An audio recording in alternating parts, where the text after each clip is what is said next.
ഇനി അടുത്തത് എട്ടാമത്തെ പ്രോഗ്രാമാണ്. അപ്പം എട്ടാമത്തെ പ്രോഗ്രാം എന്ന് വെച്ചാൽ ഏരിയ കണ്ടുപിടിക്കാനുള്ള പ്രോഗ്രാമാണ്. അപ്പോൾ നമുക്കൊരു മെനു പോലെ തരും. അതിൻ്റെ അകത്ത് ഏത് ഷേപ്പിൻ്റെ ഏരിയ ആണ് കണ്ടുപിടിക്കേണ്ടത് എന്നായിരിക്കും ചോദ്യം വരുന്നത്. അപ്പോൾ റെക്റ്റാങ്കിൾ, സർക്കിൾ, ട്രയാങ്കിൾ. അപ്പോൾ ഓപ്ഷൻ 1 ആണെങ്കിൽ റെക്റ്റാങ്കിളിൻ്റെ ഏരിയ കണ്ടുപിടിക്കാം, 2 ആണെങ്കിൽ സർക്കിൾ, 3 ആണെങ്കിൽ ട്രയാങ്കിൾ. 1, 2, 3 അല്ലാണ്ട് വേറെ എന്ത് കൊടുത്താലും റോങ് ചോയ്സ് ആയിരിക്കും ഔട്ട്പുട്ട് വരുന്നത്. അപ്പോൾ ഇതിനു വേണ്ടി നമ്മൾ സ്വിച്ചാണ് ഉപയോഗിക്കുന്നത്. അപ്പോൾ ഏരിയ കണ്ടുപിടിക്കാനായിട്ട് ഫ്ലോട്ട് ഏരിയ എന്ന് പറഞ്ഞിട്ട് ഏരിയ ഒരു വേരിയബിൾ. പിന്നെ റെക്റ്റാങ്കിൾ ആണെങ്കിൽ നമുക്ക് ലെങ്ത്തും ബ്രെഡ്ത്തും വേണം, അപ്പോൾ അതിനുള്ള വേരിയബിളുണ്ട്. സർക്കിൾ ആണെങ്കിൽ റേഡിയസ് വേണം, ട്രയാങ്കിൾ ആണെങ്കിൽ ബേസും ഹൈറ്റും വേണം. പിന്നെ നമ്മൾ എൻ്റർ ചെയ്യുന്ന ചോയ്സ് സ്റ്റോർ ചെയ്യാനായിട്ടും ഒരു വേരിയബിൾ വേണം. അപ്പോൾ ആദ്യമേ മെനു ആണ് ഡിസ്പ്ലേ ചെയ്യേണ്ടത്, അതുകൊണ്ടാണ് ഇത്രയും സി ഔട്ട് കൊടുത്തിരിക്കുന്നത്. അപ്പോൾ നമ്മൾ മെനു പോലെ വേണമെങ്കിൽ ആദ്യമേ എന്തൊക്കെയാണ് മെനുവിൽ വരേണ്ടത് അതെല്ലാം കൊടുക്കണം. അപ്പോൾ ഞാനൊന്ന് റൺ ചെയ്ത് കാണിക്കാം. അപ്പോൾ ഇതാണ് മെനു. അപ്പോൾ ആദ്യമേ select your choice for finding the area. 1 rectangle, 2 circle, 3 triangle, what is your choice. അപ്പോൾ എങ്ങനെ ഒരു മെനു പോലെ ആദ്യമേ കാണിക്കണമെങ്കിൽ ആ കാണിച്ചിരിക്കുന്ന ഈ മെനുവിൽ കാണിച്ചിരിക്കുന്ന ഓരോ വാചകം നമുക്കിവിടെ കാണാൻ സാധിക്കും. സി ഔട്ടിൽ select your choice, 1 rectangle, 2 circle, 3 triangle, what is your choice. അവിടെ വരെ എല്ലാം സി ഔട്ടിലാണ് കൊടുത്തിരിക്കുന്നത്. /n കൊടുത്തിരിക്കുന്നതിൻ്റെ കാരണം എന്താണെന്ന് വെച്ചാൽ ഇവിടെ ഓരോ പുതിയ ലൈനിലാണ്.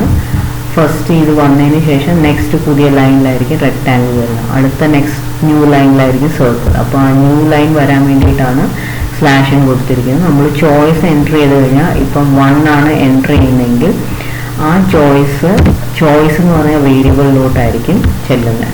ഓക്കെ, അപ്പോൾ ചോയ്സ് എന്ന് പറഞ്ഞ വേരിയബിളിൽ എന്താണോ വാല്യൂ, നമ്മൾ 1 ആണ് കൊടുക്കുന്നതെങ്കിൽ റെക്റ്റാങ്കിളിൻ്റെ ഏരിയ കണ്ടുപിടിക്കുക. അപ്പോൾ അതിനുള്ള സ്വിച്ച് ആയിരിക്കും നമ്മൾ നടത്തേണ്ടത്. അപ്പോൾ സ്വിച്ച് ആരുടെ വാല്യൂയുടെ ബേസിസിലാണ് സ്വിച്ച് ചെയ്യേണ്ടത്? ചോയ്സിൻ്റെ വാല്യൂയുടെ ബേസിസിൽ. അപ്പോൾ ചോയ്സിൻ്റെ വാല്യൂ 1 ആണ് കൊടുക്കുന്നതെങ്കിൽ ലെങ്ത്തും ബ്രെഡ്ത്തും എൻ്റർ ചെയ്യാൻ പറയുക, അത് സ്വീകരിക്കുക, ഏരിയ കണ്ടുപിടിക്കുക, ലെങ്ത് ഇൻറ്റു ബ്രെഡ്ത്ത്, എന്നിട്ട് ആ ഏരിയ ഡിസ്പ്ലേ ചെയ്ത് കാണിക്കുക. അത് കഴിഞ്ഞിട്ട് വേണം ബ്രേക്ക് കൊടുക്കാനായിട്ട്. അപ്പോൾ ഞാനിപ്പോൾ ഇവിടെ 1 ആണ് കൊടുത്തത്, അതുകൊണ്ട് ലെങ്ത്തും ബ്രെഡ്ത്തും ചോദിക്കുന്നു. ലെങ്ത്ത് 3 സെൻറ്റിമീറ്റർ, ബ്രെഡ്ത്ത് 8 സെൻറ്റിമീറ്റർ കൊടുത്തു കഴിഞ്ഞാൽ അതിൻ്റെ ഏരിയ 24 കാണിക്കുന്നതായിരിക്കും. ഓക്കെ, അപ്പോൾ ഇനി അത് ഒരു ചോയ്സിൻ്റെ. ഇനി നമ്മൾ ചോയ്സ് 2 ആണ് കൊടുക്കുന്നതെങ്കിൽ സർക്കിളിൻ്റെ ആണ് കണ്ടുപിടിക്കുക. അപ്പോൾ റേഡിയസ് എൻ്റർ ചെയ്യാൻ പറയുന്നു, റേഡിയസ് സ്വീകരിക്കുന്നു, ഏരിയ കണ്ടുപിടിക്കുന്ന πr² ആണ്. സോ പൈൻ്റെ value 3.14 into r radius into radius. അങ്ങനെ ഏരിയ ഡിസ്പ്ലേ ചെയ്ത് കാണിക്കുന്നു. ഇനി ചോയ്സ് 3 ആണെങ്കിൽ ട്രയാങ്കിളുടെ ഏരിയ ആണ്. അപ്പോൾ ട്രയാങ്കിളുടെ ഏരിയ ആണെങ്കിൽ ബേസും ഹൈറ്റും വേണം. ഏരിയ എന്ന് വെച്ചാൽ half into base into height. Half എന്ന് വെച്ചാൽ 0.5 ഇൻറ്റു ബേസ് ഇൻറ്റു ഹൈറ്റ്. അപ്പോൾ ഏരിയ കിട്ടും, അത് ഡിസ്പ്ലേ ചെയ്ത് കാണിക്കും. 1, 2, 3 അല്ലാണ്ട് വേറെ എന്ത് വന്നാലും അത് ഡീഫോൾട്ടിലോട്ടായിരിക്കും വരുന്നത്. അപ്പോൾ റോങ് ചോയ്സ് എന്ന് പറയുന്നുണ്ടായിരിക്കും വരുന്നത്. സ്വിച്ച് ക്ലോസ് ചെയ്യുക, റിട്ടേൺ 0 ആൻഡ് മെയിനും ക്ലോസ് ചെയ്യുക. അപ്പോൾ ഇത് നമ്മൾ റൺ ചെയ്യുന്നു. ഫസ്റ്റ് ഓപ്ഷൻ നമ്മൾ കണ്ടു. ഇനി സെക്കൻഡ് ഓപ്ഷൻ ആണ് കൊടുക്കുന്നതെങ്കിൽ നമ്മളോട് റേഡിയസ് ചോദിക്കും.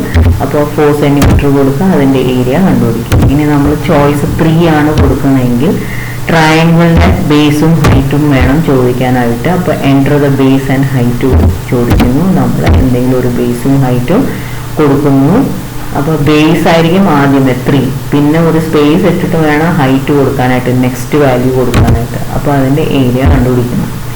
ഇനി നമ്മൾ ഇത് 3, 1, 2, 3 അല്ലാണ്ട് വേറെ ഏത് ചോയ്സ്, നമ്മൾ ഇപ്പോൾ ഫോർ എക്സാമ്പിൾ ഞാൻ 10 ആണ് കൊടുക്കുന്നതെങ്കിൽ ആ മെനുക്കകത്ത് 10 എന്ന് പറഞ്ഞ ഓപ്ഷൻ ഇല്ലല്ലോ.